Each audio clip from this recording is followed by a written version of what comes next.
അമ്മേശ്വരണം ദേവീശ്വരണം. അപ്പോൾ ഇന്ന് മീനമാസത്തിലത്തെ തിരുവോണം നാള് കോഴിക്കല്ല് മൂടൽ ചടങ്ങ് കഴിഞ്ഞു. ഭഗവതി തറവാട്ടുകാർ തച്ചോളി തറവാട്ടുകാർക്ക് കോഴിയെ സമർപ്പിക്കാനുള്ള ആ കോഴിക്കല്ലിൻ്റെ മുകളിൽ സൗകര്യങ്ങൾ ഒരുക്കി കൊടുത്തു.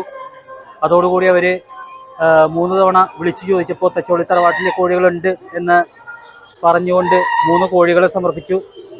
അതിനുശേഷം ഇവിടെ ഭക്തജനങ്ങളെല്ലാം കോഴിക്കല്ലിൽ പട്ട് വിരിച്ചു തുടങ്ങി.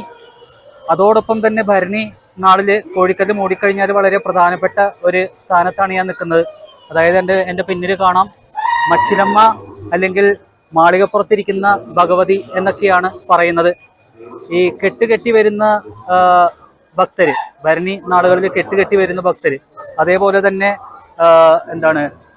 കോമരങ്ങളാണെന്നുണ്ടെങ്കിലും ആരാണെന്നുണ്ടെങ്കിലും ഇവിടെ ഭരണി വഴിപാടുകൾ നിർവഹിക്കുന്നതിന് വേണ്ടിയിട്ട് വരുമ്പോൾ അവർ നാളികേരം എറിയുക, അതുപോലെ തന്നെ കാഴ്ച വസ്തുക്കളായിട്ട് കൊണ്ടുവരുന്ന കുരുമുളക്, മഞ്ഞൾ പൊടി, മഞ്ഞൾ, അതേപോലെ തന്നെ പ്രധാനമായിട്ട് കോഴിയെ പറപ്പിക്കുക എന്നൊക്കെ പറയുന്ന ആ വഴിപാടുകൾ ചെയ്യുന്ന ഒരു സ്ഥലമാണ് മച്ചിലമ്മ എന്ന് പറയുന്നത്. ഇപ്പോൾ ഇന്ന് വളരെ കുറവാണെന്നുണ്ടെങ്കിലും ഉത്രട്ടാതി, രേവതി, അശ്വതി നാളുകളിൽ വളരെയധികം ആളുകൾ ഇവിടെ നാളികേരം എറിയുക, അതുപോലെ തന്നെ കോഴിയെ സമർപ്പിക്കുക, ദ്രവ്യങ്ങളായിട്ട് കൊണ്ടുവരുന്ന കാഴ്ച വസ്തുക്കളായിട്ടുള്ള കുരുമുളക്, മഞ്ഞൾ, ഇതെല്ലാം ഇവിടേക്ക് സമർപ്പിക്കുന്ന ഒരു ചടങ്ങുണ്ട്. ഇവിടെ ഗ്രില്ലിട്ട് ഒന്നുകൂടി സുരക്ഷിതത്വം വരുത്തും. ആ ഗ്രില്ലിന് മുകളിലായിരിക്കും ഇതൊക്കെ പോയി വീഴുന്നത്.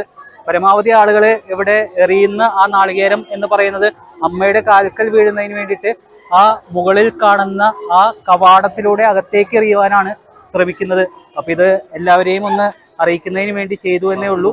ഭരണി നാളിൽ ഈ പറയുന്ന കോഴിക്കല്ല് മൂടൽ ചടങ്ങ് കഴിഞ്ഞു കഴിഞ്ഞാൽ പിന്നെ പ്രധാനപ്പെട്ട കോഴിക്കല്ല് പോലെ തന്നെ വളരെ പ്രധാനപ്പെട്ട ഒരു സ്ഥാനമാണ് മച്ചിലമ്മ എന്ന് പറയുന്നത്.